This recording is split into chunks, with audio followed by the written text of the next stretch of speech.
Hey peeps, Jess here, and today we're doing yet again another unboxing. This is also courtesy of Patricia of My Year in Chocolate. Like I said, we had a large trade going on and she decided to send me another box of goodies. I actually wasn't going to originally review this for reasons that will make sense once I open it, but once I opened it a little bit, I opened the box and went, this is kind of cool and I want to talk about it.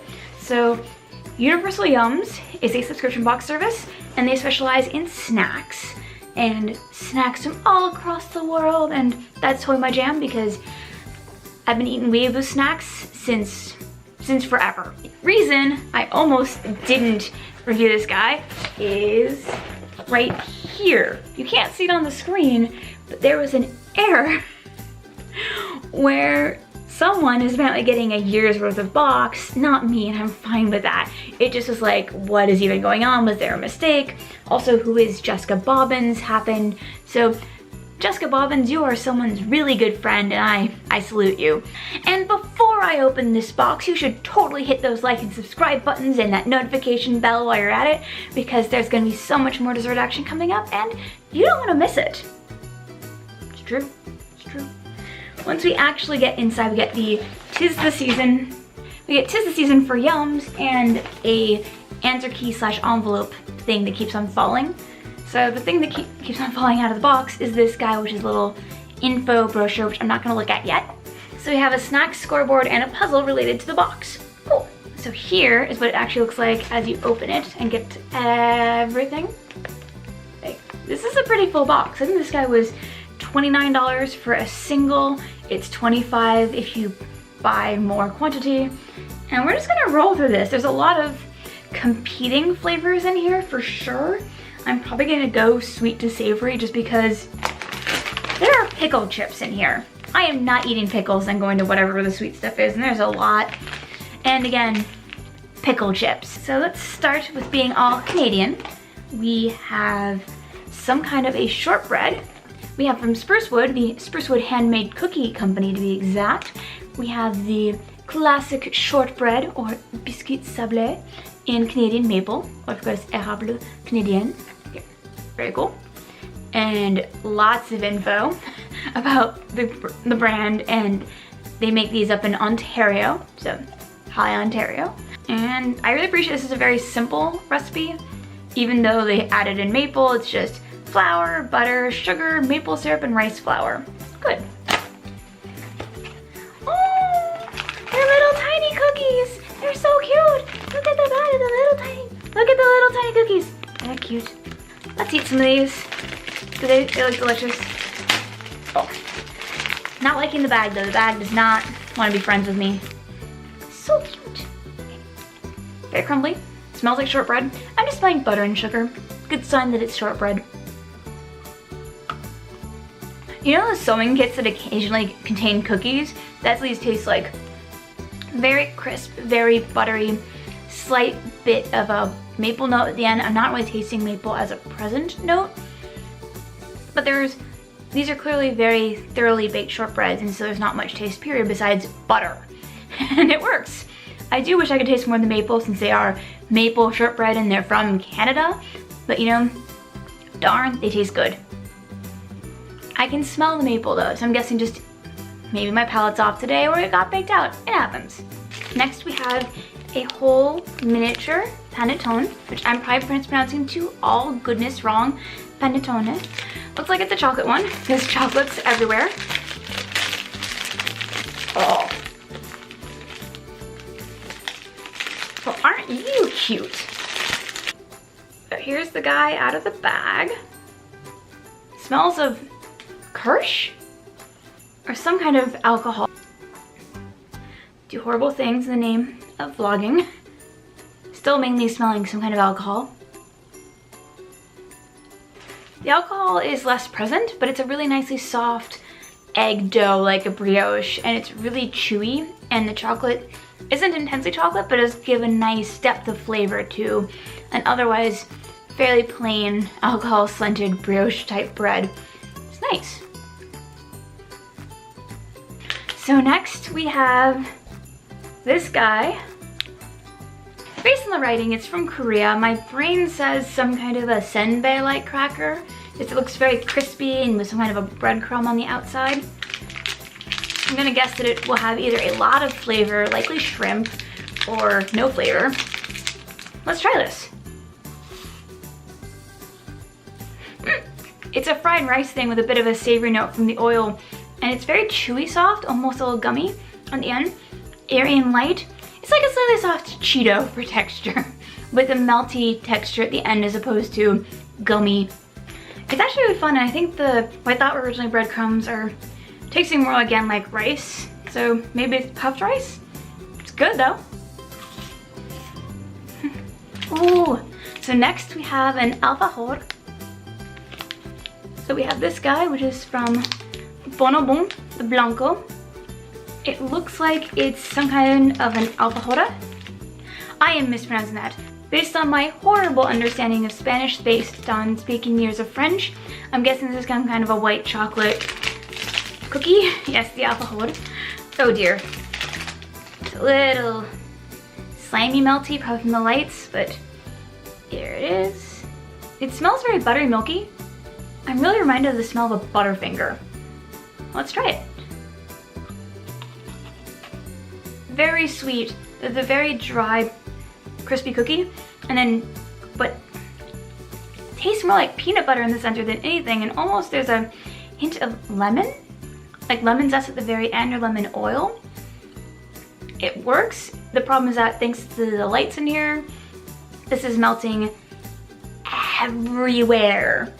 Next we have Jordanian baklava. I've actually never had Jordanian baklava. I mean, I've had a lot of baklava, but from Jordan or made by someone from Jordan. No, this is really cool. And I'm really appreciating how few ingredients are in here. Flour, sugar, palm oil, cashews, pistachios, cornstarch, butter, fat, citric acid, and salt. I'm wondering if they're using palm oil to replace honey. I'm used to baklava being more of a honey-based thing with phyllo. Okay. Let's get this guy open. Oh. Okay.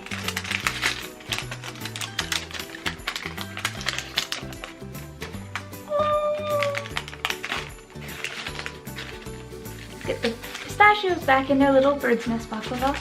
But look at how cute these are. Do I trust my hands right now? No. They're so cute. Very sticky.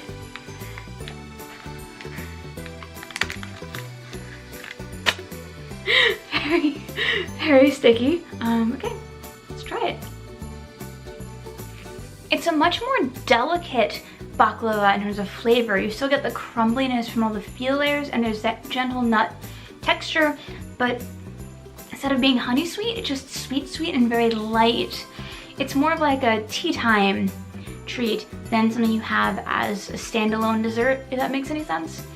That was cute. And so tiny. And so cute. And so sticky. Next up, we have their Yum bag, which had just some really random things in here, like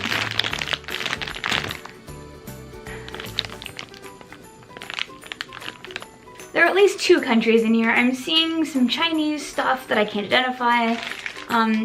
Something that looks like it's likely Spanish.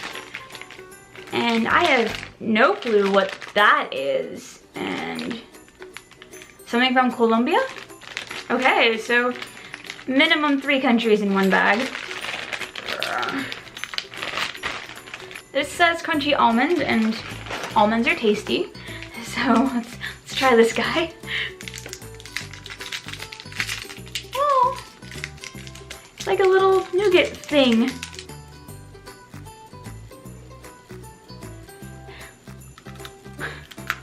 Oh God. It's so hard. Holy whoa. I'm a little scared to eat this. That hurt my tooth. That was ridiculously dense. Oh my gosh, and very almond. And sort of a light wafer on top going to the very tough nougat interior. Eat these carefully. Good flavor though, very almondy. Definitely tastes like more of a Marsala almond. That kind of fatty, almondy note rather than more traditional almonds, which are just kind of almond. So next, we have mini Christmas puddings. What do you even do with a miniature Christmas pudding besides stare at how cute it is? Okay, are there any instructions? This is from Australia, and apparently it's got brandy in it. Oh, so there's our mini pudding. It's definitely not what I was expecting. It smells very milky and almost coconut. You can see here. When I've seen Christmas puddings in the past, they usually don't have a chocolate coating, and this could be quite milky by dark chocolate standards because it says on the label, dark chocolate is minimum 35% cacao, which, okay, let's try this guy. I am not the intended audience for this. I'm tasting cinnamon and rum and brandy, and it's kind of a chewy, dense bread. Now I taste the chocolate. Cinnamon's kind of taking over everything right now, which, given that I have pickle chips coming up, is a horrifying prospect. Let's try some chocolate maybe, because there's chocolate in here, and that might be a little bit easier to work with. Oh, actually, this is drinking chocolate. Okay, so we're looking at clove and cinnamon flavor bar for hot chocolate. I am not in the mood for hot chocolate right now, and clove and cinnamon sounds way overpowering, so I will save this guy for another day. I'm just not a huge clove eater, and again, I'm going to pickle chips in a few seconds, so I'm kind of not wanting to do cloves and pickle chips. That sounds horrifying. On to the savories. There are only two. We've got some kind of garlic chip and some kind of pickle chip. I'm gonna have the best breath in a few seconds. My spouse is gonna have so much fun with me. I kind of want to try the garlic because I really like garlic. These are from the Czech Republic.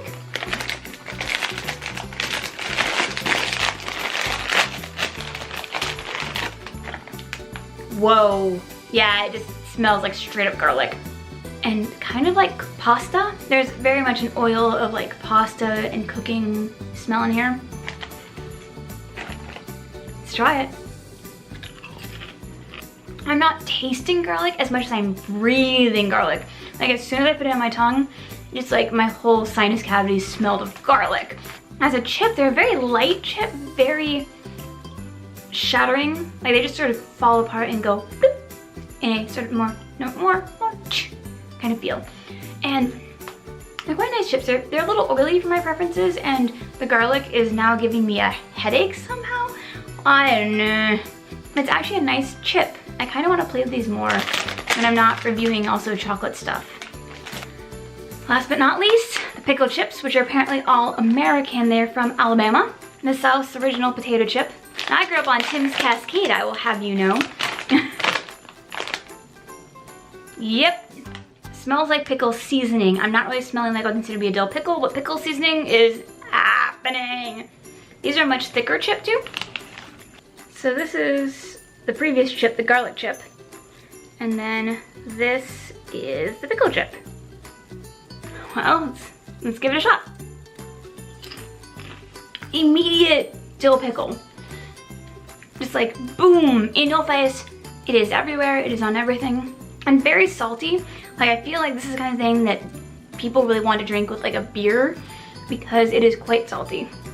Okay, so my opinions. My favorite was totally the Korean snack, which I've been looking up while waiting for a plane to go overhead, and they're apparently called yugwa. They are a Korean snack that's been made since 9/18, and there's a real delicacy in there that's really fun to eat, and I feel like I would just inhale them because of the texture. It's just so neat and really unique in the world of sweeter snacks. I wasn't a fan of the puddings.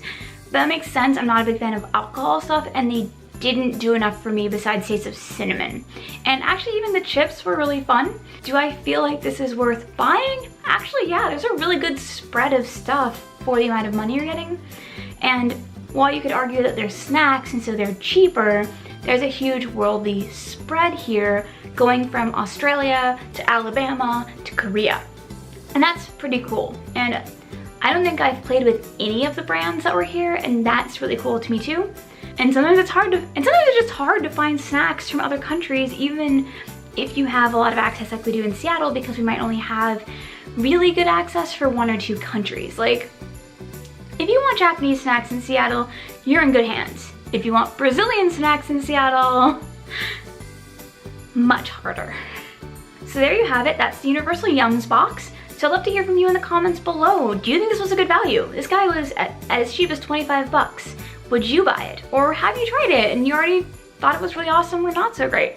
I would love to hear all about that. And as always, I'm Jess, Geek, hoping that you get to go out and try all the things and maybe not the pickled chips and the pudding together. Laters!